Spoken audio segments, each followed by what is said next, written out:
those who solely focus on making the money, they might make a bunch of money, but they'll crash and burn because clients feel that energy. They see, oh, I'm just a dollar sign to that person. But if someone like yourself is coming in giving 110%, how can I improve the client experience? How can I get better results? How can I support you? They will stay with you for the long term.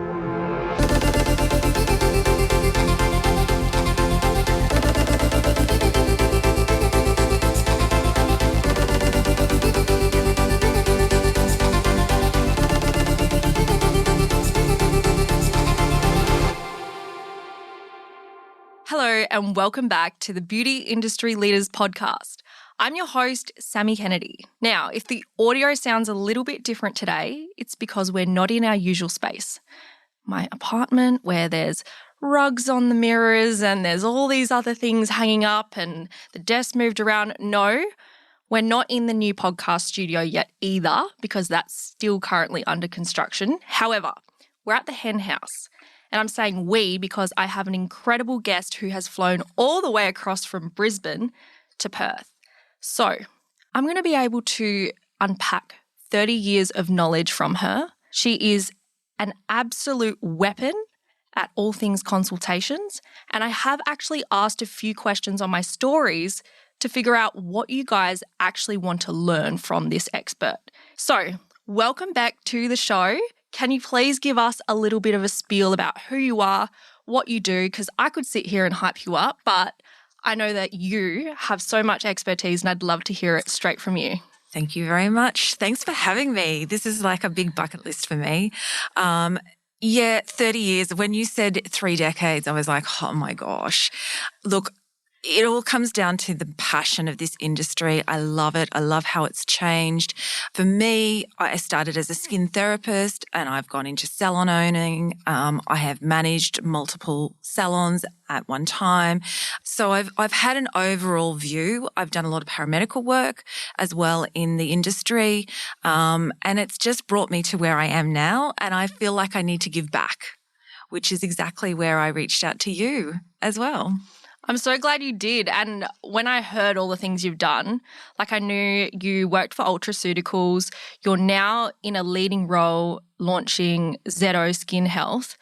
But on top of that, you had your own team and clinic for 18 years. Like, there's so much to unpack there. Yeah, there is.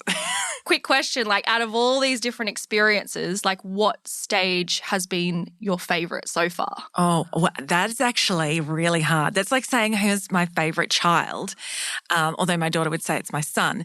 For me, every single time I've done something, it's been for a purpose. I loved having my own salon, 18 years. Unfortunately, I did have a hand problem and then I had a severed tendon. So that was kind of an area where it was like, okay, what am I going to do next? I loved going back into business support as well as education. And I wanted to give back what I wanted as a salon. And I think that a lot of clinics out there are missing that and they're quite lonely and lost. So for me, right now I love what I'm doing.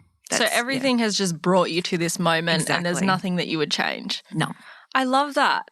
So today I really want to unpack a few different things. Like there's parts of your journey that I know we can pull wisdom from. There's also client retention. I know you're an incredible communicator and you've also had to become a leader through having 18 different staff members and across all these different roles. And especially with what you're doing now, leadership is one huge part of the puzzle that so many of us are wondering, okay, how do we actually show up better? How do we actually lead?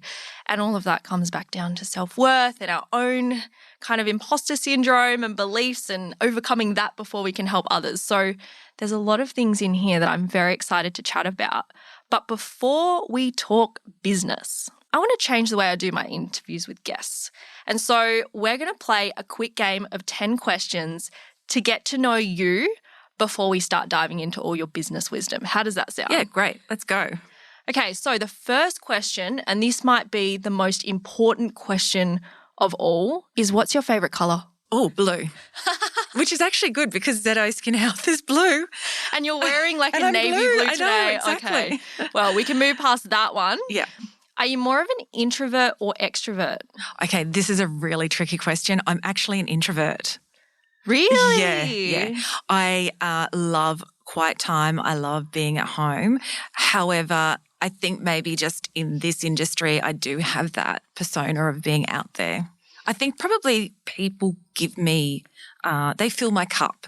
So maybe I get my energy and then I just need to have quiet. Yeah. You know what's quite interesting about like the beauty industry is I think there's a few introverts out there who when it comes to the clients, they push themselves to be more of that people-facing, extroverted nature. And I think because they get exhausted from that, they just need that, I need to relax and recharge my cup. Because I was the same with coaching. I was like, I'm always an extrovert. But in the last 2 years, I'm like, I think maybe there are some parts where I'm like, maybe it was like an insecurity thing where I was always relying on having other people around and that was what gave me my purpose and my energy. But now it's like, I think I need some self-care.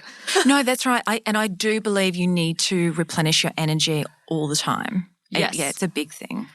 Well, this is a bit of a side question, not really in there, but like what is the biggest thing you do to replenish that energy? I love sitting in the pool with my family, maybe having a wine. Oh, very nice. But yeah, I love being at home. And I also love Real Housewives. So, of Sydney or? Of all of them. I've only watched the Sydney one and I like laugh. I'm like, is this actually some people's lives? Wow. Yeah, exactly. That's why I love watching it because I'm like, really? Yeah. Okay, what's your unique selling point as a person? Like what makes you you? Passion. 100% passion and just honesty in the industry, which can be hard to see. They're great qualities to have. I really admire that. What's your go-to guilty pleasure? Oh, my God, Mecca. Makeup. I love everything about, I could spend hours in Mecca or Sephora or wherever. I love that. That's my guilty pleasure. How much do you reckon you spend on makeup a year? Lot. That's why I needed an education role because then I could claim a bit of it on tax. I hope no one heard that, Australian tax. You know all those memes and it's like the husband or the boyfriend goes, oh, here, babe, go get your nails done. And it's like a $5 note. It's like, that's not how much it costs. Not. And unfortunately now I've got an almost 18-year-old, so she's into it now. So that's got even more expensive. You're not paying for it? I'm so naughty, but yes. Oh, I am. I mean, this is why we have businesses, right? So we can claim it. Exactly. What's something that triggered you recently? Oh, what triggered me? Oh, look, flying in a plane. Oh, I feel that. Oh, and that's the funny thing. I like people, but I don't like flying with people. If I could be screaming kids, people all like smelling funny. It's not a vibe sometimes. And ugly feet and men with thongs on. Like, I don't know. Who's telling them that they look good in those shoes? Anyway, my brother just bought a pair of Birks and I was like, how much were they? It was like $180 or $200. And I was like, why did you spend so much money on Jesus sandals? They don't even look good. I don't want to see your toes. No one needs to see men's toes. Yeah, not it. Coffee, tea, matcha, wine or cocktails. What's your weapon of choice? Wine. I think I gathered that when you said wine by the pool. What kind of wine? Get specific. Red. Resveratrol is so important for your skin. It's all about how you look. Not about how you feel. No. What's one meal you'd request for your last dinner on earth? Oh, my God, eggs. Anything eggs. Oh, I love eggs. Yeah, I know.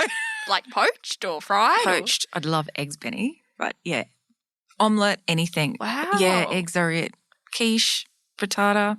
Protein. Yeah, isn't that funny? Is that a skin thing or just a personal preference? Love them. Just love eggs. Wow. Yeah.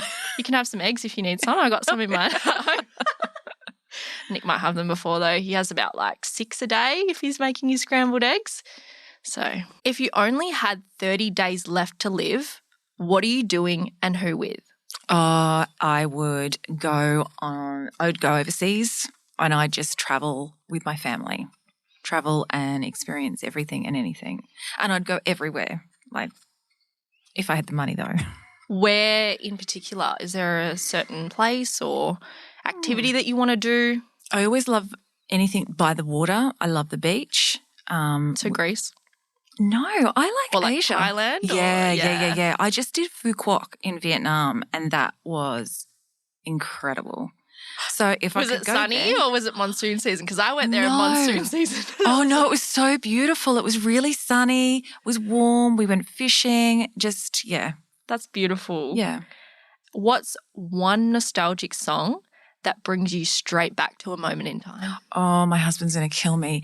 I love Lionel Richie. Don't laugh. And I love the song Lady. And it's just one of those songs that just, I don't know, brings me back to when my parents would play it at home. But I just love Lionel Richie, anything Lionel Richie. Would you like to give us a little demo? No. And what's your dream holiday destination? Well, we're about to go to Paris in January. So that's probably one of my dream places to go. But again, I'd go anywhere I'd love to go to the Maldives. That would be amazing. Oh, yeah. Yeah. That would probably be somewhere at the beach. Okay, I love this. Thank you so much. I feel like I already know you better than half the guests that I've had on these podcasts and interviewed. So thank you. I think I'm going to start doing this more often. Bec, you started your journey in the beauty industry back in 1995. Oh, my God. And have been in the beauty industry for over 3 decades now. Can you please walk us through what it was like during the early days for you and some of the most significant trends and evolutions you experienced up until today? Yeah, wow. Look, 1995, it was the one-stop shop. You had to be the specialist for nails, waxing, massage, my goodness, skin treatments, facials mainly. So that was really where it started. You had to know everything and anything, and also obviously retail sales. It then changed in the industry. Day spas became really popular end of the 90s where there was Vichy showers, hydros. That was a pretty big part. What's a Vichy shower? A Vichy shower is where you lie down and you actually have water coming onto the body into certain spots. And they normally do it with the chakras. It's absolutely beautiful. Right. Yeah. Is that still a thing now? It is, but more just day spa. Okay. Day spa's kind of gone off on its own. Yeah. I think that's probably what I've noticed is that we have broken up as an industry. We've gone down the area of paramedical, medical clinical, lash techs, brow techs, skin therapists. That probably has been quite a significant part to the industry and specialising in your field. That was one big thing that happened kind of coming into, past, 2027 when I had, 2025. Oh my goodness. No, 2025. No, I'm trying to think. So yeah, it was such a long time ago. Gosh. So paramedical. And then, COVID happened. And that changed a lot too. TikTok really took off. And that's where our industry really, I feel like it's going to have another big change, a big shift soon. It's crazy when you look at everything that has happened because there's been a lot of economical factors. There's been big trends. Like there's some things that you see blow up overnight and then they just disappear. Like the spray brows, I remember they were like a big thing for maybe a week or two and then people like, I'm trainers. I'm like, hey, you're a trainer. You've only like this has just hit the market. And then something like brow lamination that stayed for the long term. What was another one recently? This RF skin needling. Oh, yeah. Yeah, that's got a bit of a bad name all of a sudden. Yeah, that's come up. Yeah. And it's just like one thing that I always consider is, when something new launches in the industry, I'm against jumping on it straight away because I'm like, I want to see other people and see what the long-term effects are because we don't know what's going to happen. Coming back to what it was like in the early days versus now, something you said like COVID, right? Everything started to change. One thing I noticed is training. Mm-hmm. Training is a huge thing that has changed and education. Like when I first started in the beauty industry, I think there was only like maybe 5 to 10 reputable trainers in Perth. And I guess they were also under big names like Ellie Barner. Like you would go work for, these companies and you were a trainer under them. But now there's a lot more online. There's people in different businesses. And I think that's great that there's a lot of knowledge and education out there. But once again, it's changed. Like, what was training like when you started compared to what it's like now? Yeah, we had one place to go and you had to go on a Sunday and a Monday because no one worked on a Sunday or a Monday in the industry, and you did not get paid. So that was, and if you didn't go, you kind of lucked out and you really were losing skills, where now there is so many opportunities for all education, from podcasts, from YouTube, from, Industry events. There's a lot more out there. There's heaps. The only thing that happens is I think people get confused and they sort of wander. And I think they sometimes need a bit more direction as to where they want to go. And you're right, modalities is a huge part of our industry. But you're right, sit back and see how it goes, because they're spending a fortune on them and not probably reaping the rewards. Yeah, absolutely. And when you look at industry expectations of what it used to be like, I guess you kind of answered it before with, you were someone that could do everything, and now we're looking at the specialists, and now there's all these different categories. What have you found the expectation like changing of being a business owner back then versus now? Yeah, it was less stress. I feel for clinic owners, and now obviously I'm in the business support and education for a company, but I feel for businesses right now. There is so much coming out so quickly. You have, your hydrofacials, you have your lasers, you have your IPLs, your needling, LED, where and when are you putting it into the clinic, and are you going to get the rewards, financial rewards for it? So that is a really hard area where we didn't even have peels when I started. Really? Yeah. When did peels come into the game? Kind of late 90s, yeah. And then we went straight into Jesna's TCA peels. When did skin needling and micro needling? Okay, so I was probably looking at skin needling by about year 2010. So that really and that was one thing I was like, oh my God, what are we doing? This is like, we're causing trauma. I was really reluctant. But yeah, exactly. I was like, wow, what are we doing? But then when I went and did the training, and again, I had to pay for the training, but it was worth it. I bought a needling pen immediately. I loved it. But yeah, and how much do you spend? Oh, I know that exact conversation is something that always comes up for me with people. It's like, oh, but this person down the road, they just bought this machine and then this person buys that machine. I'm like, do the math. You're not even going to make any profit on this for the next 3 years. And they're like, but I can charge this much. And I'm like, but no, that's 150 grand, 170 grand that you're outlaying. And then by the time it's paid off, there's a new, better machine out there. It's going to cost more money. And they get into these really big debt cycles. I've also found a huge thing is like the lack of education around financial management and, paying out maternity leave and paying out long service leave and not having money for super and tax. And you've seen these industry titans who are in the game for like 10 to 15 years and they're stuck in there because they've got hundreds of thousands of dollars of debt. You see it all the time, and it's scary. And I was wondering whether or not COVID was going to change that. Yeah. And I thought it might have, but I don't think from what I'm seeing in the industry, it hasn't.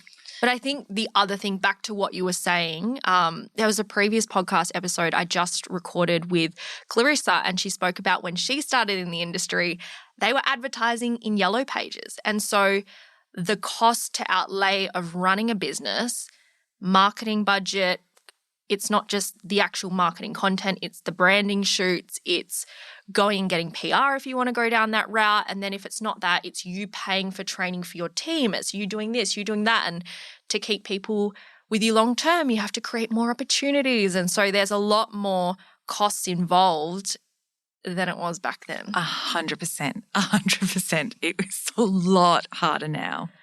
Statistically speaking, Bloomberg estimates that 80% of new beauty salons fail within the first 18 months. You've thrived for 3 decades. Like, can we just sit with that for a moment? Like, going through that, that's a huge, like when I spoke to Clarissa, she said, I've done 2 financial crises. Like, like being able to survive a business through that just makes you go, you know what? You can do anything. What do you think The secret is to running a sustainable business, staying fulfilled, and not completely burning out. Oh, that's a great question. Yeah, because you can burn out very easily, particularly with energy. People pleasing. People pleasing, yeah. So, yeah, look, I loved my salon, 18 years, yeah, and it was hard to give it up. I would say my passion is one of the biggest parts of this. I love this industry, but clients fill my cup. And so now I've got a different clientele, but it still fills my cup. For me, you need support. 110%. I have the most amazing husband. I have the most incredible parents. So you need that support behind you just to believe in you. I think that's a big part. But for me, also having consistency of your purpose. What are you doing? What are you doing it for? And for me, I wanted to improve people's skins. I wanted to make them feel wonderful. I wanted them to message me and go, oh my God, my skin feels amazing. Thank you. So that was my purpose. And I stuck to that. And every single time a client would come, I would continually think, how am I going to better it? How am I going to give them the best treatment? And I think that just gave me longevity. I think that is very valuable advice. And when you look at our industry, it has a high turnover rate. I guess there's a few reasons for that. Low barriers to entry. Mm-hmm. Everyone's selling the dream of like, choose your own hours, be your own boss, create financial freedom. But I guess the problem with our industry, people are chasing a quick win. They want fast, easy money. And it only takes 6 months of actually being in this industry to realize it is not quick, easy money. What would you say to someone who is thinking about getting into the beauty industry because they think they're going to make a lot of money? Yeah, you're not. You do it for love. You do it honestly for love. Obviously I didn't stay in the business for 18 years if I was, not making money, but it's hard work. Well, it takes really so much more than just wanting money. Like you have to have that passion, that drive, that ambition. Yeah. You have to really give your clients 110% of you. And if you don't want to do that, don't get in the industry. See, it's always been my belief that those who solely focus on making the money, they might make a bunch of money, but they'll crash and burn because clients feel that energy. They see, I'm just a dollar sign to that person. But if someone like yourself is coming in giving 110%, how can I improve the client experience? How can I get better results? How can I support you? How can I give you the time of day to make you feel so valued? They will stay with you for the long term. It's a journey. It's a journey and it takes a lot to get a new client on. So why don't you just keep those clients satisfied and hope that you could get new clients, but retain who you have? Oh, such valuable advice. You know what's funny is like when you have those conversations with people, they're like, I just need more clients. And they think that will solve their problems. But if you look at it the other way and go, of the clients I have, being super grateful for them, really looking after them, treating them well, they're naturally going to feel valued. They're going to tell their friends, they're going to tell their family, they're going to share on their social media. And that's how it grows. And I remember there were so many times where I was like, it's just not growing fast enough, or I'm not getting enough clients. And you almost neglect and feel completely ungrateful for what you do have. And it's like until you focus more of your time and energy and appreciation for what you do have, naturally that will grow. Now, within those 18 years of running your own business, I want to know, what did you absolutely love about that chapter and what were the best things you did as a business owner? Okay, wow. What did I love? Loved the freedom of doing a treatment on a client and customizing it. I loved that. I loved not sticking to the rules. And my boss now would laugh because she's allowed me to be like that. She's allowed me to be customizing to our clinics. But customization for my clients was really, I think, was a big point of difference. And also for me, not looking outside at everything, all the noise. Again, it was that consistency of purpose. Where was I going? What was I doing? But again, the clients filled my cup. The best thing I think people need to do now is work out why they want to be a clinic owner, what their clientele is, who the clientele is going to be, and how you're going to achieve that. I think that's really valuable advice. And like you've said before, it's that purpose. If you don't know why you're doing it and you're just doing it because you feel like you should or you want to make more money or whatever it is, and you don't have a personal connection to that outcome, you're always going to feel lost. You're going to follow what everyone else does. You'll feel like you're in competition because you're actually low-key copying and everyone else is copying, and there's no, this is who I am. This is what I want to achieve. This is how I'm doing it my way. Now, on the flip side of that, what drove you up the wall? Besides lash tints, I hated lash tints, quiet times and then overly busy. You would go, so we're about to go into peak season for the industry, and it would be 12 hours a day, 6 days. You would work really long hours, and that used to drive me. I just wanted consistency all the time, and that's never going to happen. Not in business. It just doesn't happen that way. So then you'd get to the quiet time and I would stress what was wrong, why weren't my clients coming, what was happening. And it is our normal peak. And then our Trough. Our trough. Thank you so much. I was like, what word am I going to use? So the trough, yeah. And so you'd have to accept it. It's going to happen, but you also had to start to work on it. But I hated it. My poor husband. For me, though, and I was referring back to this. I was thinking about this, Sammy, the other day. This is the time that actually salon owners should be their busiest. They should prep. They should get their marketing organised, like when it's quiet. So, and my dad always used to say, plan when it is quiet and get ready. But we don't do that. I know for myself, it's one of the quietest times as an account exec. It's quiet, but why? It shouldn't be. I should be the busiest. I should be helping plan businesses. I should be helping train. Yeah, it's one of those things, and everyone goes through it. It is a horrible time when you go into the trough, but you do come back out. See, I have a completely different perspective now. I think when you look at peaks and troughs in our industry, I believe they come from people taking their foot off the pedal. And so when it comes to busy season, we're coming into the time of the industry where everyone's like, oh my gosh, I've got all these clients, these bookings, my team, I've got to do all these meetings. It's just like absolutely crazy.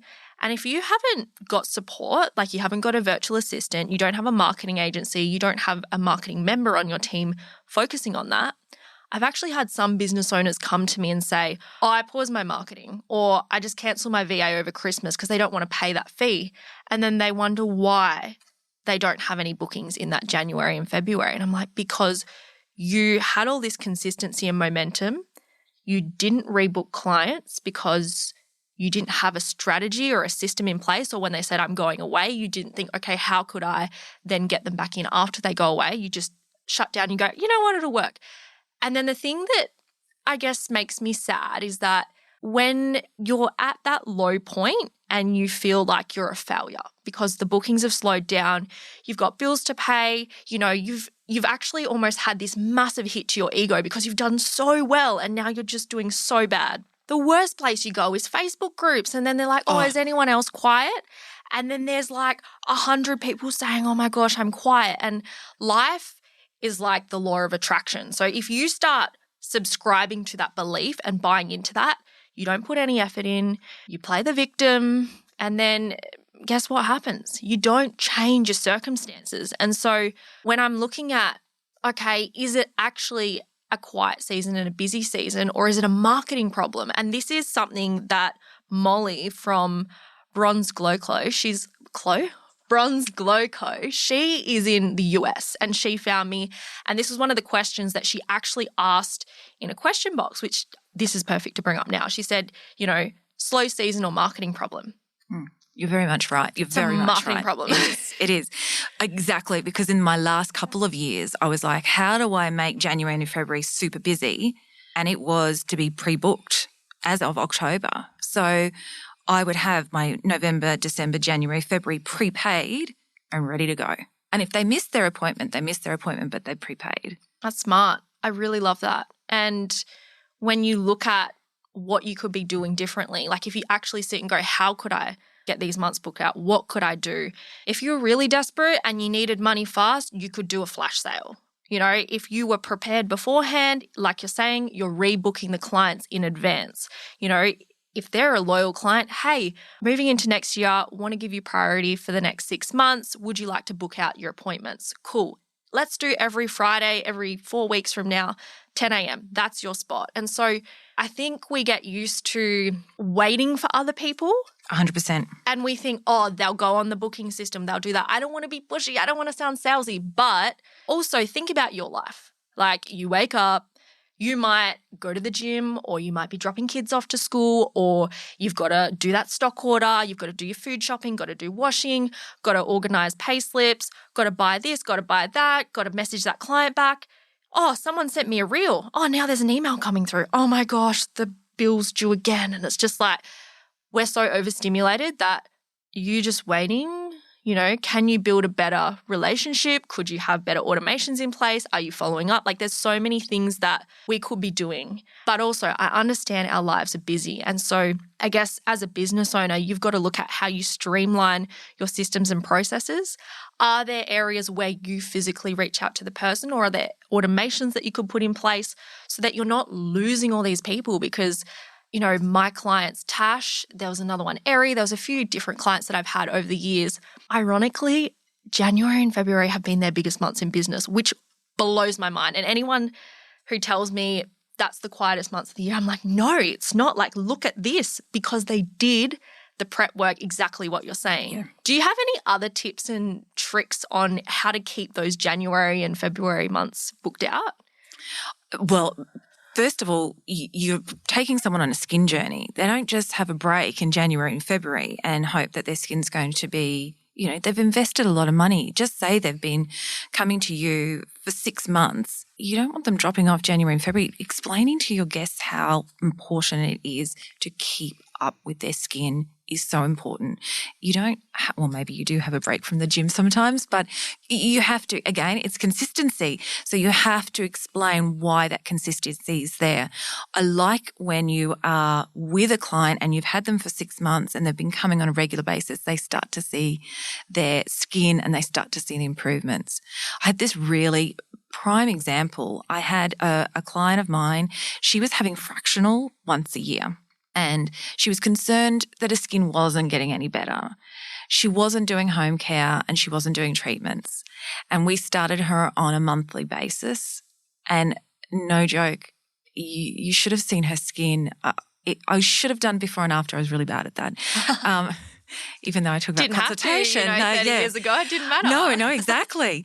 So it was that consistency she saw of having good home care, not over the top because we went with what her lifestyle was, but having it. And so now I'm sure she would never ever miss. Actually, she does go to a clinic that I know. She never misses her appointments.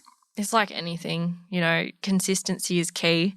I definitely go through routes where I'm like, yep, I'm going to get on top of this. And then other things come up and it's like, you have to take that personal accountability of like, if I'm not showing up and I'm not doing the work, I'm not going to get the results. And it's easy to want all the things, but you have to remind yourself that unless I put in the work and I hold myself accountable and I do it consistently, then it's not going to happen. Yeah. Yeah. It's like going for a marathon run and then eating McDonald's and hoping that you're going to stay super slim. Oh, that's because he had Cocoa Pops this morning. We've got Nick here. He's been picked for the Sydney Marathon. So you're going to have to do your consistency. He's nodding. All right. Love this. So I'm really curious. Like, I do want to dive into the consultation because I know that's your zone of genius.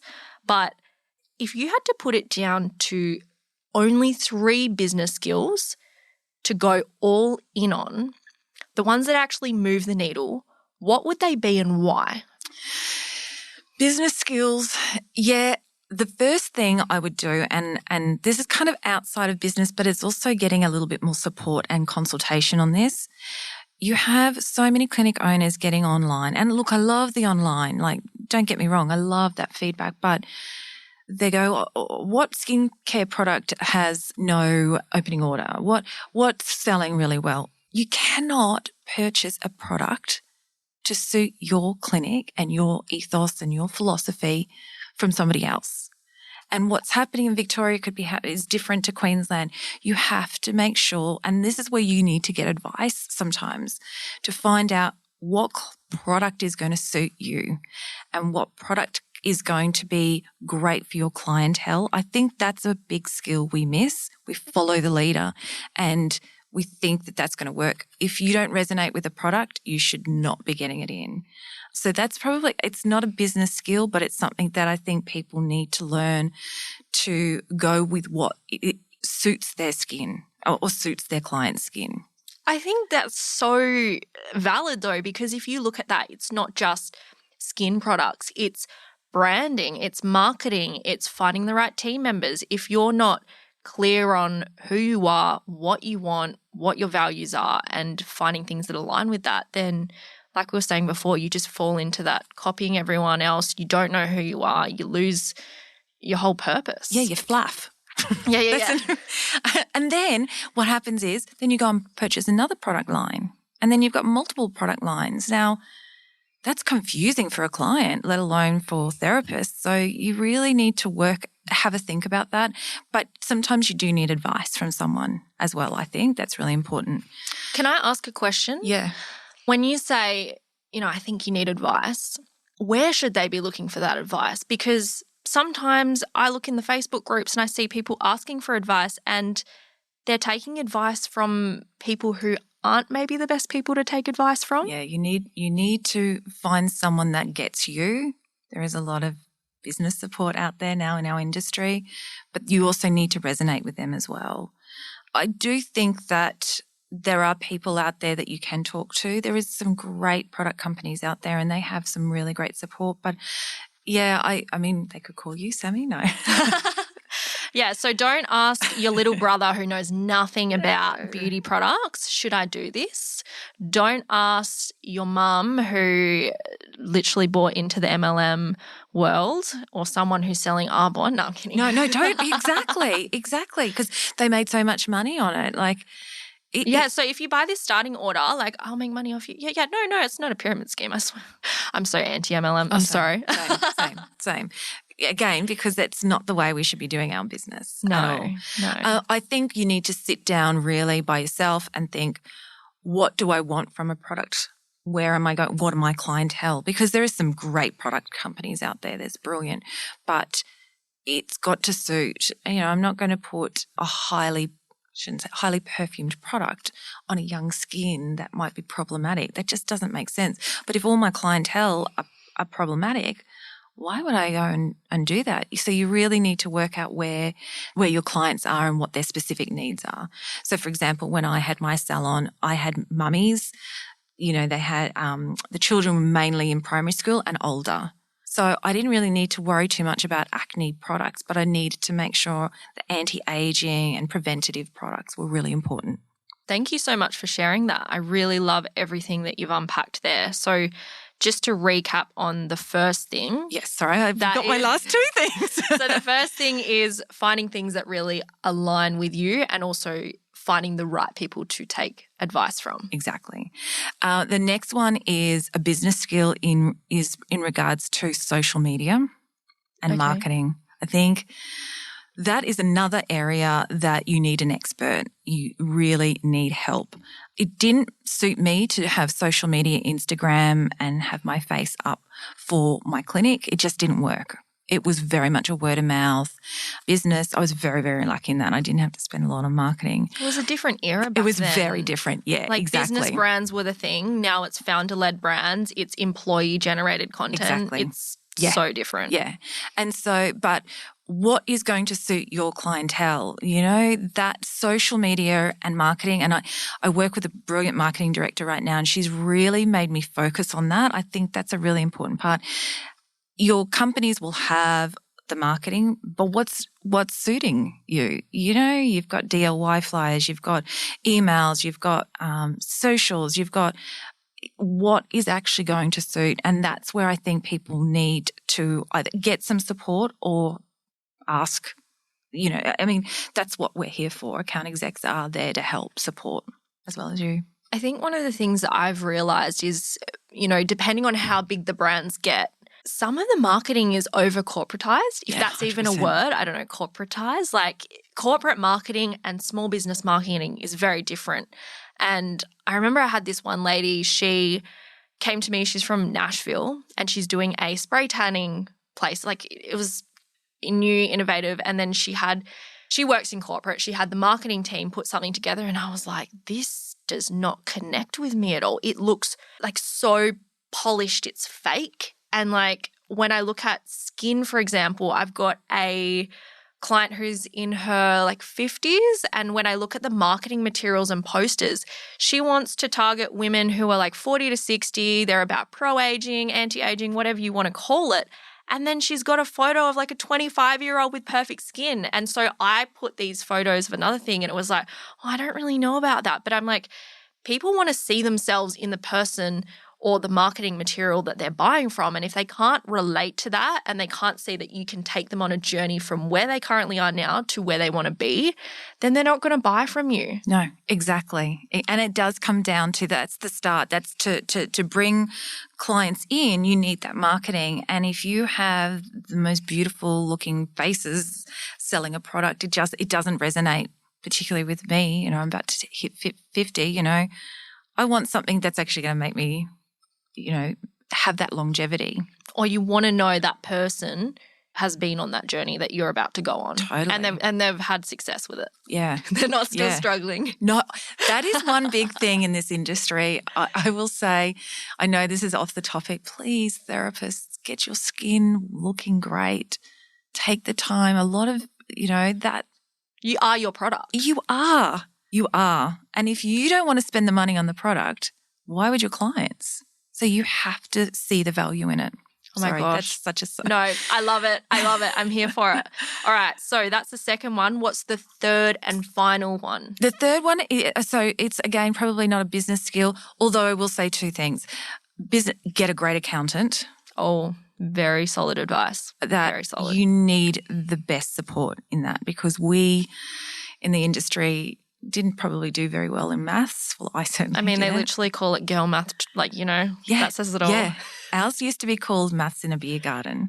What? Yeah, that's what my dad will be mortified. But yeah, it was really, it's now general math. So let's go. But get a great, and someone that's going to pull you back too as well, not go, Bec, you know, that $5,000 order at Mecca, not good. Not good, yeah. That's my husband. But again, the business skill is education as well. Invest in your own education. It doesn't always require the owner to be taking control. I do believe that owners need to educate their team members, but everyone needs to learn and grow. And that's not even just with skin. It is about business, knowing, how to do a profit and loss. That's really important stuff. So, and social media, you need to know that as well. You know what's wild is that there's so many people out there who go, I can't get a job. Like I'm struggling or I can't do this or whatever it is. And I'm like, if you were let's say if there's ever a junior beauty therapist or someone out here, let's say coming back into the industry and they're struggling because maybe they've had kids or whatever it is and they can't seem to get the skills because they haven't had experience. If I saw you had a background in beauty but you went and upskilled in marketing, I'm like, damn, you're cool. Yeah. I want you. But if you're just constantly upskilling only in the service that you're offering, that's where you can also fall short because yes, it's great to become an expert, specialize, get incredible results, but it's also the other skills that complement that. Exactly. And if you can create yourself to be the most valuable resource, people will choose you over and over again. Yeah, I did business before I did beauty therapy, and it has been one of the best things I ever did in regards to, again, I still needed a good accountant. That's because I like Mecca. But yeah, I had that skill behind me in managing a team. So that was always a very important part. So yeah, I agree. I love this. So you know that feeling when you're doing everything, posting on socials, running promos, bending over backwards for clients, yet your bookings are still feeling like a roller coaster. One week you're slammed and then the next you're staring at gaps. It's frustrating, right? Yep. Sometimes when you're deep in the grind, it's hard to see the patterns that are keeping you stuck. Bec, from your experience, what are some of the common habits or blind spots you see in salons, clinics, and studios that are constantly chasing new clients, but actually struggling to keep them? My goodness, this is a big one for me. As a therapist, whether it is a salon owner or someone that's working in the business, your retention should be very high.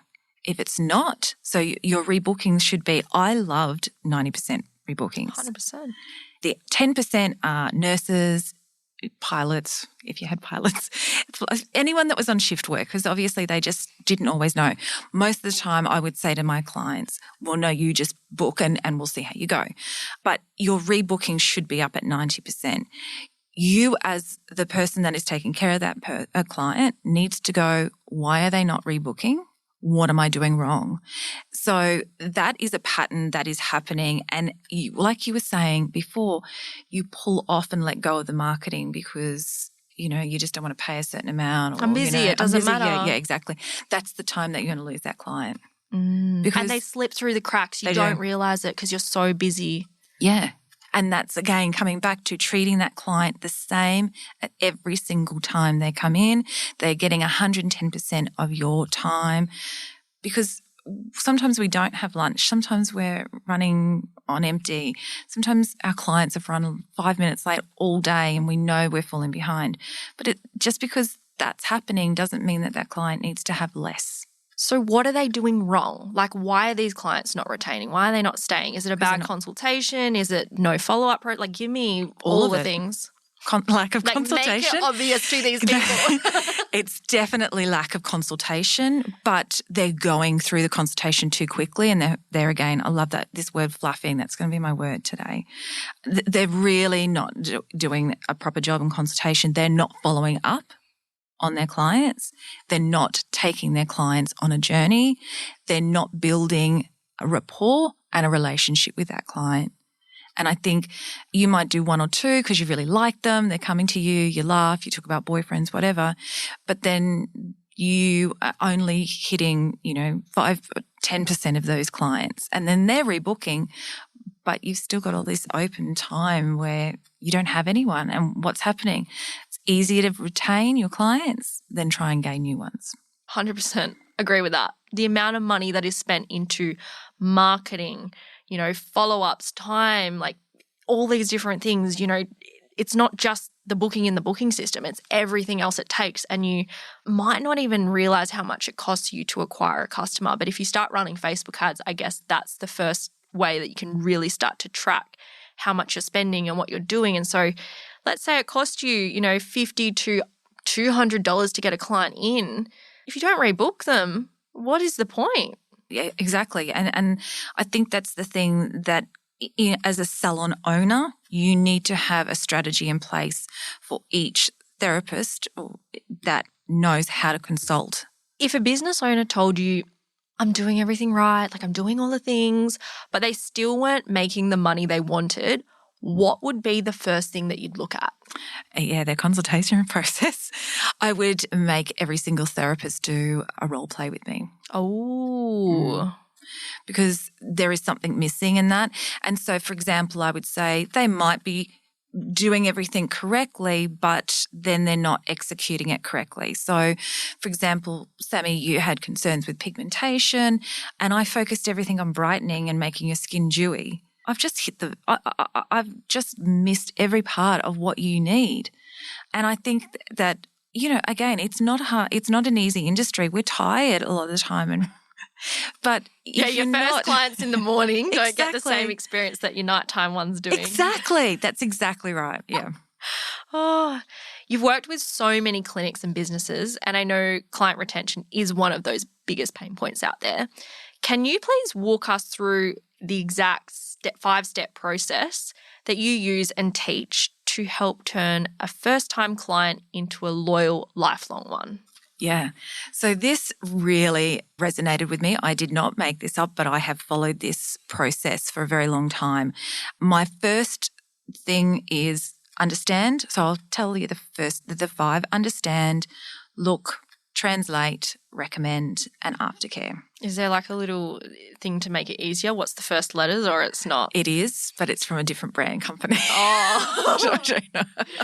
Uh-oh. Okay, well, can you please walk us through step by step what that step is and what we should be doing. So understand is as soon as they are walking through the door. It's not about understanding their skin immediately. It's about getting to know their personality, their energy levels, and whether they're reluctant as well. One of the big things that I always do is say, why have you come here today? Because most of the time therapists go, what's your concerns with your skin? Well, why have you come? Are you wanting us to fix it, or is there another reason? So really getting to know why that person's there. To get to know their lifestyle. I cannot give a mum that's just had a baby and she's got a toddler a 10-step morning program. It's just not going to work. So understand is not just about the skin. It's about what that lifestyle is and how we're going to fix. I always say it's like fixing the puzzle. It's that last piece that's going into the puzzle. And you are that key, that piece. Because if you can't do that, they're going to walk away and never come back. Ever. That you've just lost them. They've come for a reason. They've come for their skin, and you need to be able to service them. Look is obviously looking at their skin, seeing what they have said about their skin, and what their concerns are, and saying, yep, got it. I can say, and that's mainly with photos now. You can do observes, you can do wood lamps. I also say to therapists, feel the skin as well. And that's often when you do your first cleanse, because there's things underneath that skin that we just don't see. Translate is huge. Understanding what they have said to you, what you've said with their skin, and what you have taken from it, and translate it back. I understand, Sammy, your concerns are hyperpigmentation. Just say, I know you don't have hyperpigmentation, but it's one of the ones that we get. The reason that we believe this is happening is because of sun exposure, but also hormones, and then really going through that process and translating, explaining it to them. That can change as well. It can be really in-depth, translate, or it can be very quick. And it will depend on their personality. So, for example, if I'm the client, I want to know everything. Give me everything and I want to know everything. Where someone that's a little bit more reluctant might just want basic steps and understanding. Me. Yeah. Get to the point. Yeah. Don't waste my time. Just tell me what's wrong. But if I don't know you as a person, how am I going to know that? So that's where, and it's that beautiful personalization. Recommend is very much missed. Recommend their home care, recommend their skin program, recommend it all, because if you don't, they're going to go and find someone else that did. And if they don't want to do the treatments or they don't want the home care, that's fine. They can say, look, I'm not interested, but they will definitely, because you've done it in the correct way. Yeah. That's the one thing that happens. If you do it in a correct manner, you definitely will be recommending, and then they will be committing. Aftercare is pretty much the second most important part. You need to follow up with your guests. You need to check on them all the time, make sure that you're holding their hand, but explaining how to take care of their skin, checking up with them, how is their treatment, how's the product going. That gets often missed, and I know we do get busy, but it's on you as well, as that you're taking responsibility for that client. Like I've said this so many times, it's like meeting the dream person of your life. You have the most amazing date. You're like, oh my gosh, I'm looking so forward to seeing them again. And then you hear nothing back. Oh, heartbreaking. And you just feel like maybe they didn't have a good time. Am I being needy? And then you just kind of drop off because you don't feel like you're a priority for them. And so having that follow-up message is just the exact same as going on the dream date. Like, you want them to know that you loved meeting them, you loved treating their skin, and you're here if they have any questions, or excited to see them for their next appointment and be on that journey together. Exactly. Yeah, that's exactly right.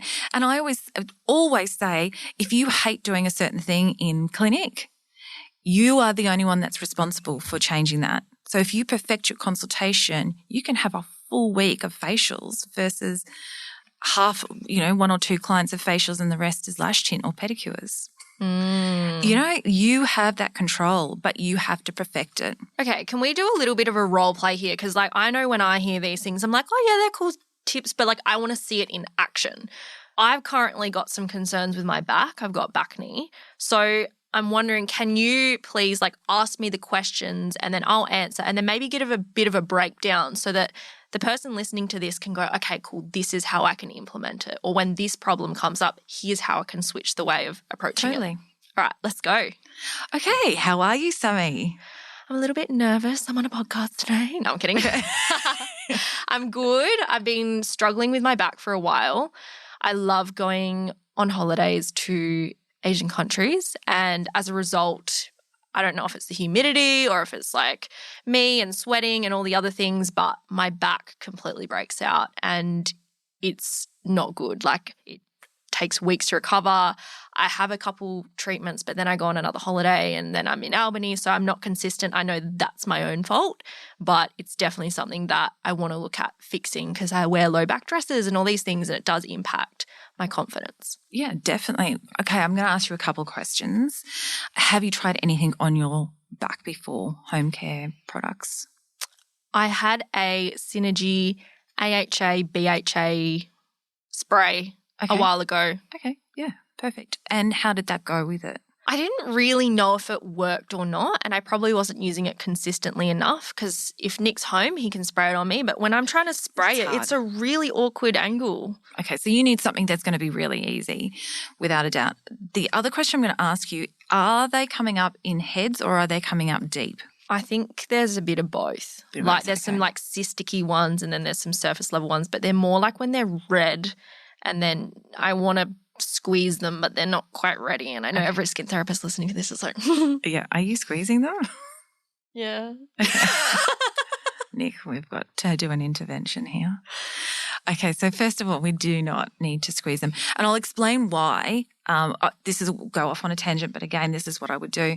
When you're squeezing something, whether it is a pustule, you can actually rupture the follicle underneath and the pus and the dirt and the grime and the blood goes through the bloodstream and then comes out to another area where a follicle will come up with a pustule.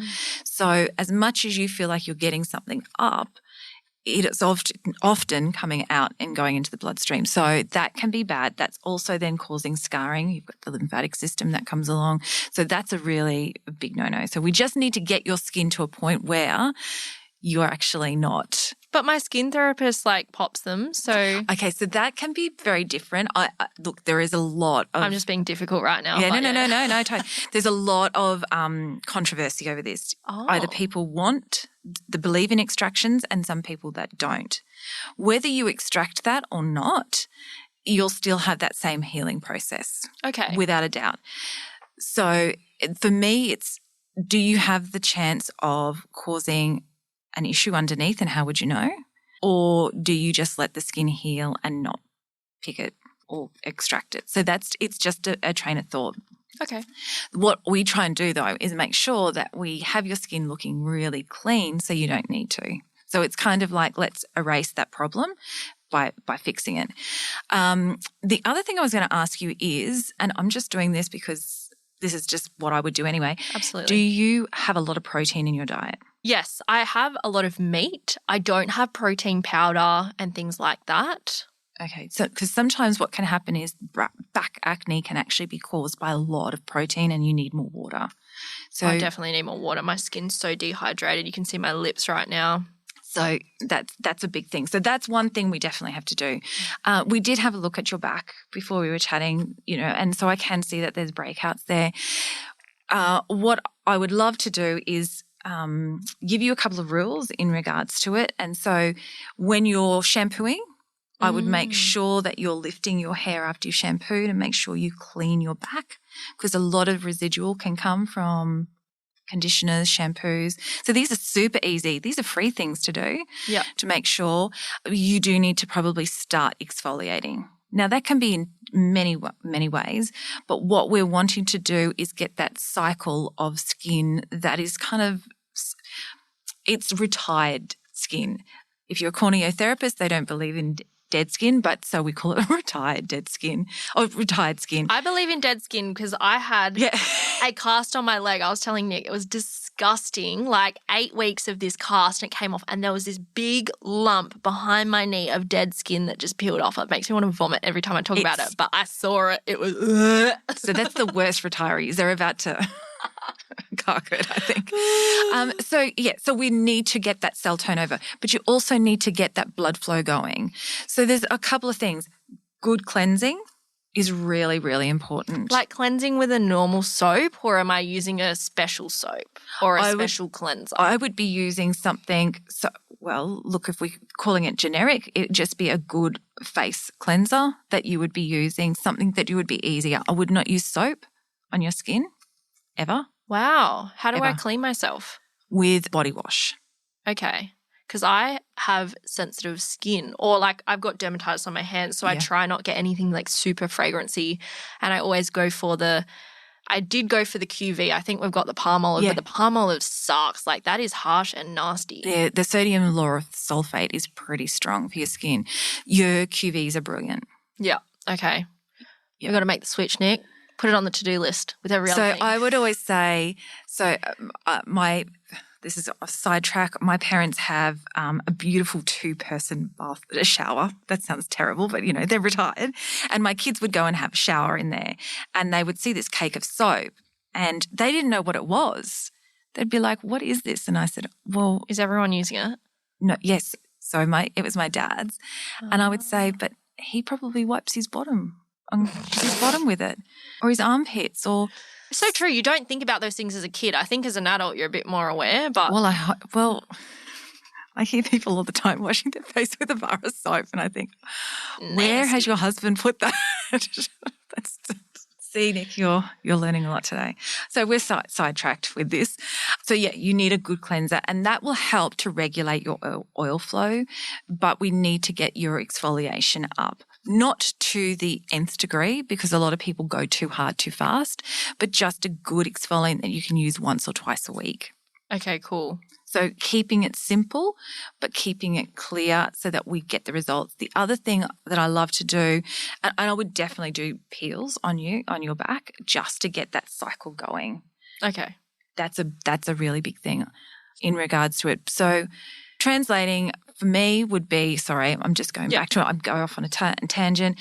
What we do need you to do is just make sure that you're cleansing. If you're shampooing, that you lift and make sure that you cleanse behind your back, and that you're using exfoliant at least once or twice a week just to get that cell turnover working.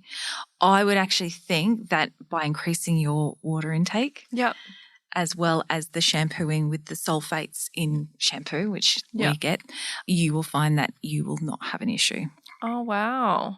I've been taking more fish oil too. Fish oils are great. 4 tablets at the moment. Yeah, and zinc. Okay. Zinc is really good for skin healing. Anyone that is having any kind of form of breakout should be on zinc, without a doubt. Love this. And so how are you getting me to come back? Like what are we doing in the consult to then... Yes, sorry. That's okay. So what I'll do is your home program, we'll plan it out. I'll have an AM and PM. We'll make it super easy. And then we're going to get you onto some skin peels.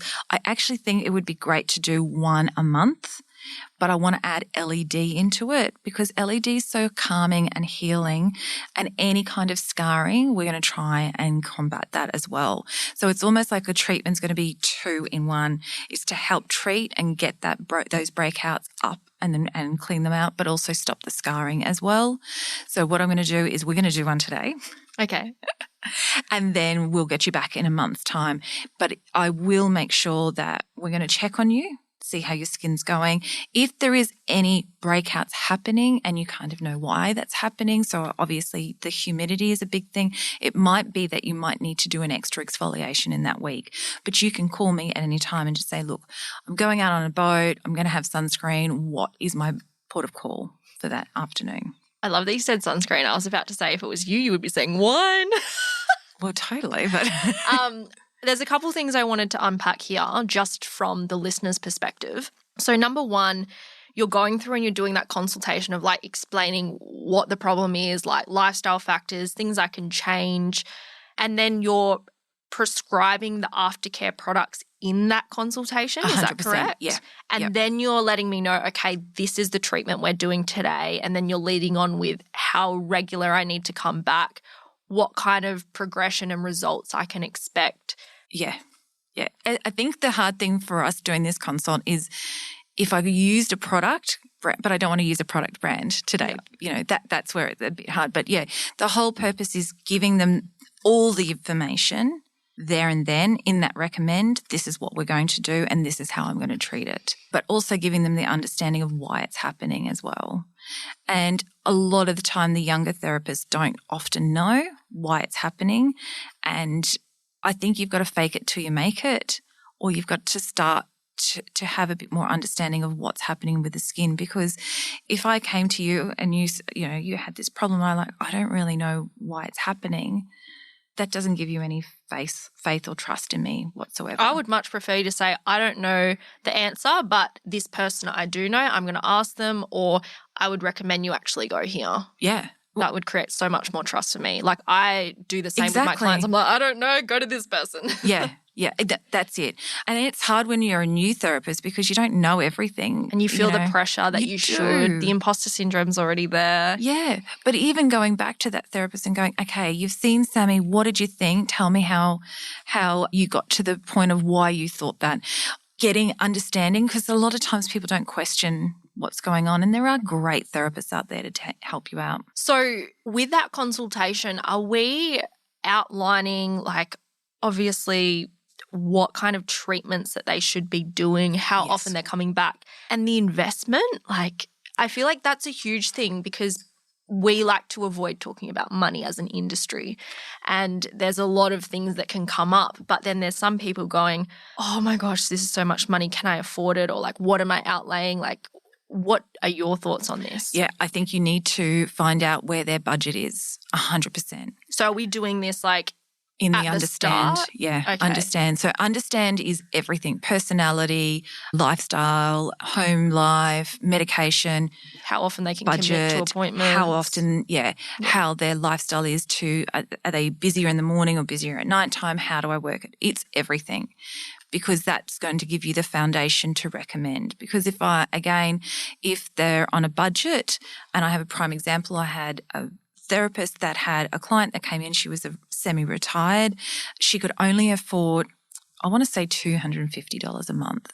Yeah. And so this therapist planned a treatment and one product per month in that $250. And in 3 months, her skin had started to change. Now, that was going on that client's budget. She was getting results. It's not, we still want to but she's getting the results. That client will stay with her forever. And I know if she ever got a pay rise or she came into, she would up it to $300 a month. Yeah. So I think you've got to work out where their budget is. You don't always have to say that. It can be some way of saying, okay, so where do we want to start? What are we doing? As well, if they've got a lot of product at home, starting them on something that they, for example, they loved their cleanser, don't move their cleanser at the moment. Let's get them onto a good exfoliant. Or if you are using your QV, okay, let's keep you with QV. What I want to do though is get you onto an exfoliant, and I want to get you onto having regular treatments. That's solving a problem, and it's not making them buy everything. I love the idea of, okay, if you're using this product, when it runs out, I'd suggest transitioning into this, not the pressure of okay, well, if that's not working, then do this, do that, do this, do that. It's just okay, you've recommended me. Now you're saying it's not working. I don't trust you. I'm wasting money. it's so easy for clients to go that way because they're already putting themselves out there, investing in such a high ticket thing. They want the results so bad. How do you navigate that? When clients aren't getting the results that they want? Yeah. Are you doing another consultation? Always. Okay. Every single time they come in, they should be having a consult. It might not be a long 15, 20-minute consult. It could just be a 5-minute consult of how is your skin going? Where is it? And that's where that progression comes in. You should be seeing that client at least every 4 weeks. What is going on with the skin? How is the product feeling? Without a doubt, making sure that they are getting improvements. And they should be getting improvements if you've understood the skin correctly. Okay, I've got a few follow-up questions from this whole consult process. My first follow-up question is, with your initial consult, how long should it take realistically? Because some people take an hour, other people take 15 minutes. What are we aiming towards? I like 15 to 20 minutes. I think any longer than that is just getting ridiculous. Yeah. personally. I had a Probably consult get shot. recently and it was very in-depth. I loved the effort that she went to, but I don't like information being displayed to me like that. And like it took about 45, 50 minutes and I was just mentally checked out going like, okay, can we just move on now?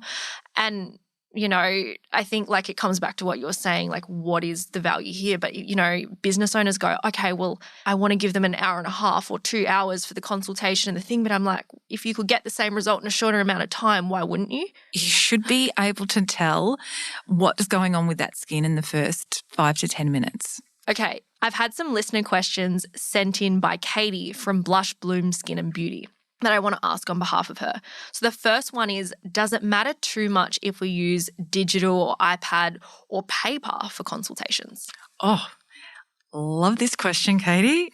If you're me, I'm an old school paper girl because I love to give it to the client to take home. I write a lot of things. It could be also, for example, if I'm wanting to eventually get them onto vitamin A, what vitamin A will do, I just give them a little bit of information on the back. So I do like paper.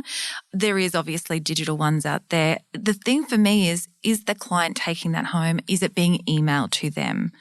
There was a clinic that I used to work with, which was brilliant. They would give the paper consultation and all the information, but they would do an email the next day with all the background of what they were going to do with their product, which was great. That's quite time consuming, but yeah, I think it's got to suit you and your personality. I would assume, Sammy, you would be more a digital girl. Well, it's funny you say that. I had Shamara. She used to be in a big franchise. Like she had one that she bought into and they had this exact problem. Like, they had consultations and then they would have notes and then different team members and things would get lost. Clients would lose it straight away. They're having so much more admin with the follow-up messages and everything. And so she sold her business and has put all her money into developing this app. And it's like literally the one thing the industry is missing between booking systems and CRMs. It's the hidden gap. And so it does the most innovative client care. You can select the product and then it has the pre and post aftercare messages of what to do, how often. It sends reminders to your phone. I love this. And then it's also got all your notes. So there's obviously the team version where you can see the back end and this is for all your team members to be consistent with the clients, but then it's also got the client version. And so the team, they can see everything that's been done, treatments prescribed. If you've got an advanced peel, it'll give you a reminder. Stop using these products. Start using these ones. I love this idea. Your products have almost run out by now. So it'll give you a little reminder of when you need to top up. It'll give you your whole treatment plan. And so I love the idea of paper, yes, but in a digital world, in a world full of distractions, having that app and being able to sit there and get the notifications. I have Google Calendar like 30 minutes before any event, I'm getting reminders because I forget. Like Nick will ask me, like, what are we doing? And I'm like, oh, look at my calendar, like it's just every single time. So this app is Service Q. We're actually doing a live demo on Monday the 17th. So I'm very excited for it to hit the market. I think it'll be a game changer. But like for someone like you, it's a game changer. That is brilliant. That is fantastic. And I think all skin and aesthetics, I think that will, like all beauty can benefit, but I think skin, because it's a lot more complex, like there's a lot more compliance things that can go right and wrong. And, the other thing I love is it has before and after photos. And so they take it in the app just like you would with Everfit. That's my PT app. And you can compare across all the different months. So in terms of creating a seamless client experience, that's brilliant. You're also getting longer retention, you're getting better engagement. It's like streamlining the client experience so they want to keep coming back. So I think, yeah, it'll be interesting. Like, I don't know, do you prefer paper? Like, I think different ages prefer different things. Yeah, I like paper, but I love that idea. I think that is going to be a massive game changer because the thing for me is if you're right, if a client takes it home, like we would normally photograph it and have it up on our computer system, but that takes a lot of time out. If you've got, for example, a lot of times we recommend retinol and then when you call them up and they're going, oh, yeah, we're using it in the morning and you're like, But if on the app, it's got all their home care and program and it's got AM, PM and they can go back over that all the time, that is brilliant. 100%. Yeah, I was doing exactly that. I was putting retinol in the morning because I forgot and I didn't realize I was meant to put vitamin B on. I was like, yeah, and I got in trouble. But why are you not getting results? Because, we have so many things going on. I lost the piece of paper, just having that support system is, and also the reminders. I need reminders for everything. And you should be reminding your clients, yeah, when they're due, if they haven't rebooked. Yeah. If they are rebooking, and I would always be doing like a follow-up 2 or 3 days after the treatment and go, hey, Sammy, we didn't book you in. I want to see you in 4 weeks' time. Let's do Monday at this time. Is that going to suit you? Because you do need to keep them coming. Yes, love it. Okay, another question Katie had was, should we sit with our client as they fill out their form or leave them alone? Or should it be done beforehand? Well, normally it should be done beforehand, but it does depend. Again, it would depend on the client, and that would be when they walk through the door. If you're thinking that they're going to be quiet, they're a little bit more hesitant, I would let them do it on their own. Okay. If they're a little bit louder, a bit more of an extrovert, you could sit with them and have a chat. It normally You'd probably have to fill it out for them. Yeah, exactly. Yeah. The one thing I do think, though, is therapists forget to look at that about medical history as well. That's a really big part because often they're missing certain parts of the client, having hypertension. Medication is huge right now. So making sure that they're reading that consultation instead of just hoping that it'll all be fine. I wonder if Shamara's app goes ding, ding, ding, ding. Don't prescribe them that because they're on a medication. That is actually a really good, I'll be like, that's the feature you need. That's a feature that 100%, because there's so much medication out there, you can and can't do certain things. Yeah, yep. Another question Katie asked was, how often should our regular clients re-sign? And I asked her a bit more like, what were you specific about? Is it packages? Is it treatment plans? Is it memberships? And she said, let's just do treatment packages. Yeah, treatment packages you normally would do, say, 4 to 6. Okay. At a go. It would depend on, of course, their budget and how they can come. You can do a treatment every 2 weeks. If you're getting prepared for a wedding, it might be every 2 weeks. So 4 to 6 is probably good, and then reassess, but I would reassess every time they come in. So, for example, if you had a treatment on your back, I would say to you, Sammy, how did it go? Well, it was a little bit drier. It was a little bit flaky. Okay, let's just tweak it a little bit.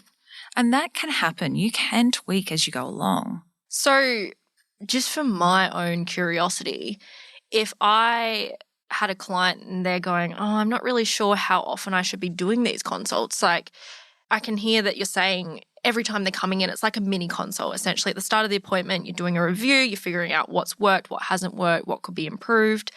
When you do that big consult, are you actually doing another big consult, like putting them under the observe and stuff, let's say like every 6 months, or are you only doing it like once a year? Look, once every 6 months, or if they've gone on to a more advanced treatment program. So, for example, they wanted to do some needling as well as some skin treatments, some skin peels, you possibly would do it after that pack is finished. It's interesting because the observe is probably more just for them to see their improvement, which is absolutely incredible. I love seeing that. But yeah, you could definitely, I think you should still have a full skin consult every 6 months. Okay. This is more of a coaching question, but like when I learned how to increase customer value and client retention, they taught us that if you do it, like let's say you've got 6 appointments, like at the 3rd one or the 4th one, halfway through, that's when you ask them to re-sign. Are you asking them to re-sign at the very end once they've finished up that series, or are you doing it like 1 or 2 before they finish? I don't even ask them. They just want to do it? They just want to do it. Okay, what about those who maybe haven't just wanted to do it? Like you're not sure if they want to continue on, they haven't got the results or something, and you're like, oh shit, do I give them free treatment, or like do I put them on a product, do I gift them? Like there's that, I wanted to get them that result but I didn't. Yes, so what I would do is I would reassess their skin probably 2 treatments before Okay. They're ending. Yep. And I would give them a plan of what we were going to do for the next one. And I would attack it in that regards. Okay, we've still got a bit of time. The skin has been not as responsive as we want, but we've got this far. We have to keep going. So what we're going to do is I'm going to tweak the package for the next one. This is why I'm going to tweak it. And this is where this is where we're aiming to be. And it could be, I don't have a discount. I would always add value to it. Everyone should always add value to something for a package, without a doubt. Yes, I love this advice. I think it's really easy to go, oh my gosh, like freaking out. I need to discount them. I need to give them something free or whatever it is. Well, don't give them a whole free service. Give them the free LED or like give them a series or something that can support them in getting those results. Because I don't know, like I know this is a bit off topic, but at bowling, if someone comes in and they're not happy, we had a chipostrophe, I don't know how we call it. Basically, the chips that got sent out, there was something wrong with them when they got manufactured. And so they weren't as crispy. They were all soggy. And there was one weekend where we just served out soggy chips and we have the best chips in Albany. Like everyone complained about it and we didn't really know what was going on. We contacted the manufacturer and we're like, oh my gosh, we made a mistake. Put up a Facebook post, said we had a chipostrophe and we're so sorry, we've done this. And people commented and say, wow, we did think something was off, but this makes sense. Thank you so much. And people want the feedback. They want to know that if something's gone wrong, you've acknowledged it and you're doing something about it. Yeah. But if you're not doing anything about it or you're just ignoring it, oh, it doesn't matter, like, sign up to the next one, they're not going to want to sign up. No, they're not. No, they're not. And skin can change all the time, particularly with hormones. Like, poor old women, we go through so many hormonal changes. So you can't always estimate that by the end of 6 treatments, you're going to get this result. That's where you're going. Yeah. But again, that comes back to explaining and translating that this is where we're going with the skincare and this is why we're doing the home care, why we're doing the treatments, and we'll assess it as we go forward. Yeah. And then there's other people like me who may be working towards that result and then other things come up and you're not, compliant with taking the aftercare properly. So that could put it behind as well. Without so many doubt. different factors. And then the last question I had from Katie was, do you have separate consults for different skin concerns? So, for example, a full acne consult. Yeah, but you would do that anyway. So you'd call it a consult? Yeah, you'd still call it a consult. Okay. Because acne is a very hard one. You may need to spend a bit more time with them, but you would still do and ask the same questions 100%. It would always be the same. It just obviously would be when you're starting to what you're looking at, what you're translating, and how you would recommend. Okay. I'm loving all of this. I feel like I've really gotten a better understanding of outside of just doing the consult, like there's so many different factors and considerations and what we could be doing, those like mini tweaks. Are there any other ideas or tips or tricks you have up your sleeve, whatever the saying is? I believe in being real. I believe in being really genuine and taking that person on a journey because you want to take them on a journey, that you want to treat them the way you would want to be treated. And I think that comes across in your consult. It's not ticking the boxes. It's not trying to get into the room because your client's running 10 minutes late. It's genuinely being present and respectful of that person's time. I think that comes across far more than anything. Yeah, and genuine people attract genuine people. You're going to have better quality clientele. Honestly, that is so true. The clientele that I had in the salon, I was just so blessed. They are like family to me now still. I feel like my children were raised by these clients, so thank you. But yeah, but again now I'm really blessed with who I'm around right now. I really love that. It's very wholesome. Now, instead of doing a rapid fire round of questions, which I would normally do, you're my guinea pig, I want to wrap up this episode with 3 deep questions. Oh, gosh. The first question I would love to know is if you could go back and whisper one truth into the ear of past you, the version of yourself who was caught in the hustle, unsure of what wasn't working, what would you say? Believe in yourself and your gut. 100%. I can't believe that I've got to 3 decades and I've been very blessed in this industry. But sometimes you don't believe in yourself. That's such a female thing. We just don't believe.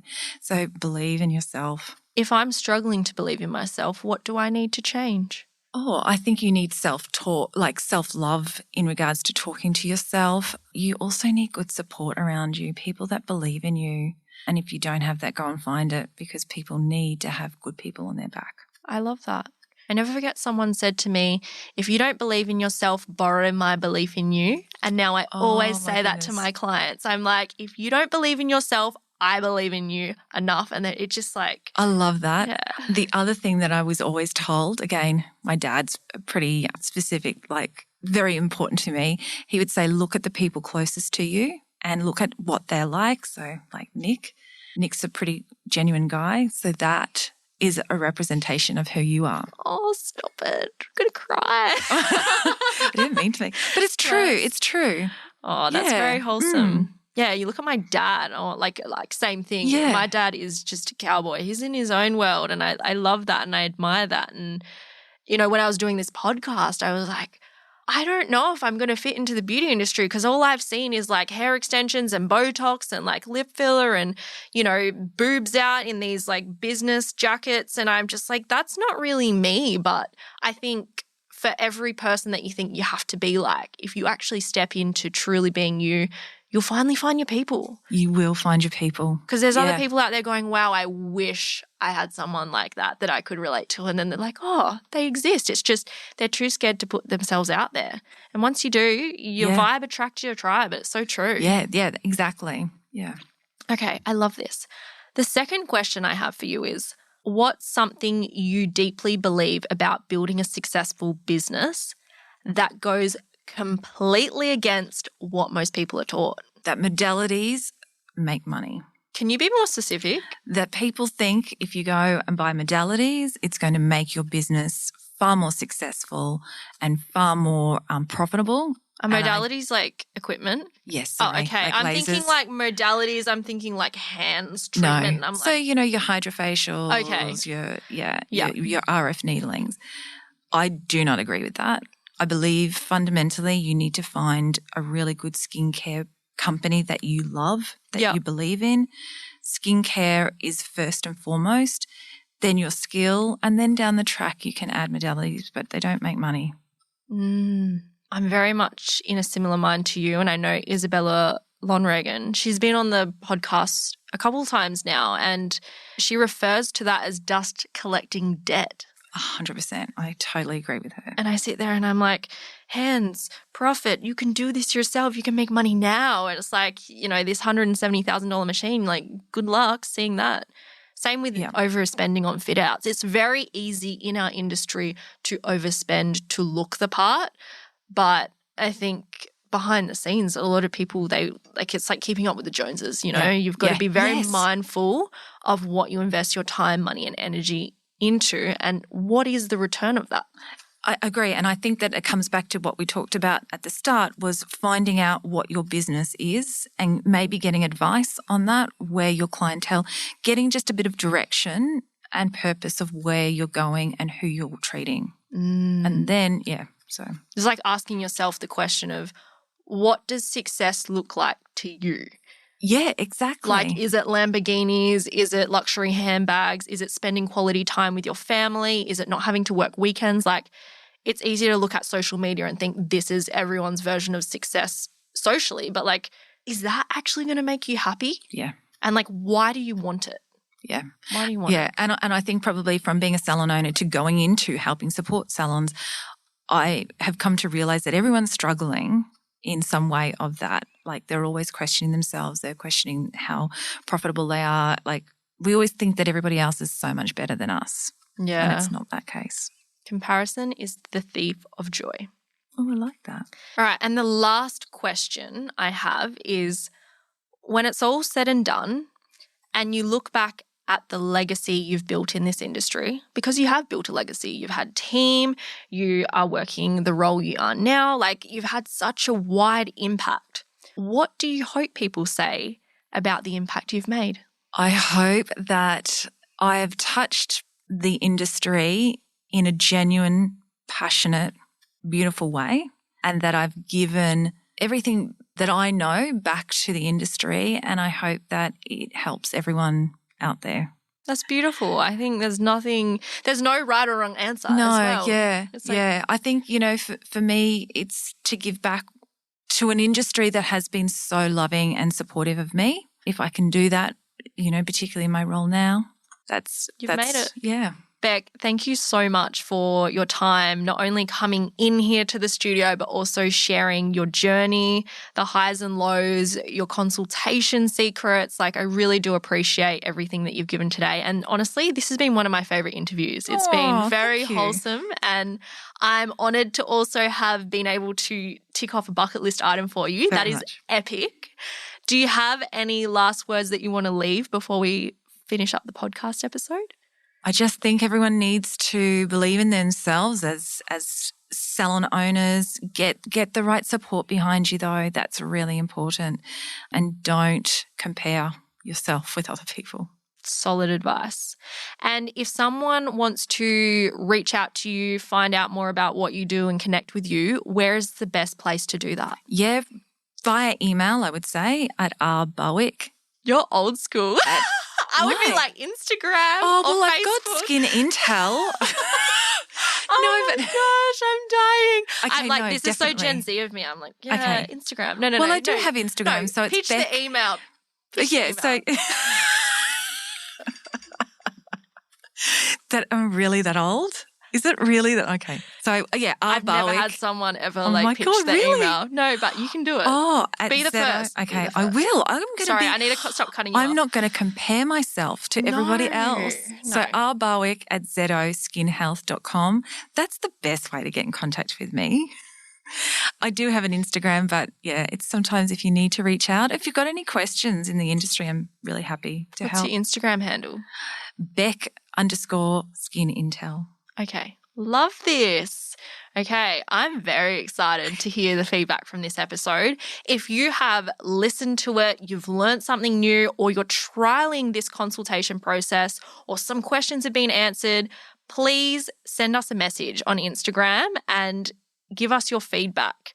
We're trialing a new style of episode structure, and I'd really love to know, do you prefer the old school interviews, or do you prefer this one that we've done today with Bec? I know it feels like a bit weird when you're like, I'm listening to this in my ears. You might be driving, but if you just have literally 15 seconds out of your day to just send a voice note and your feedback or a text, I would really appreciate it, because the more feedback we get, the better we can make the show. And I'm excited to bring you the best of the best. So if you've got this in your ears, please make sure you don't just listen. Take action, implement these things, and we will see you on the next episode. Have an amazing week. Bye. Bye. Audience exclusive.